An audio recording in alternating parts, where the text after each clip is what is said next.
இயேசுவின் உறவினர் எருசலேம் திருச்சபையின் முதல் ஆயர். மிக தூய்மையான வாழ்க்கை வாழ்ந்தார். ஜெபத்தில் வல்லவர். மழைக்காக ஜபித்த போது உடனே மழை வந்தது. ஒரு நாள் பரிசேயர்கள் அவரை இயேசுவை மறுக்க சொன்னார்கள். ஆனால் அவர் அதற்கு பதிலாக மக்களிடம் இயேசுவை பற்றி பிரசங்கித்தார். இதனால் அவரை கல்லால் எறிந்து கொன்னார்கள். இப்போது ஒரு கேள்வி: நாம் இயேசுவை மற்றவர்களுக்கு அறிமுகப்படுத்துகிறோமா?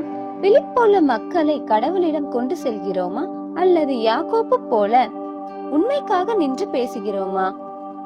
நற்செய்தி அனைவருக்கும் எல்லைகளை தாண்டி செல்ல வேண்டும். இனம், மொழி, நிலைமைகள் எதுவும் தடையாக இருக்கக்கூடாது. நண்பர்களே, தூய பிலிப் மற்றும் யாக்கோப்பை போல துணிவுடன் வாழ்வோம். நம்பிக்கையில் உறுதியாக இருப்போம். இயேசுவை எல்லோருக்கும் அறிமுகம் செய்வோம். இதன் மூலம் இறையருளை பெறுவோம். ஆமேன்.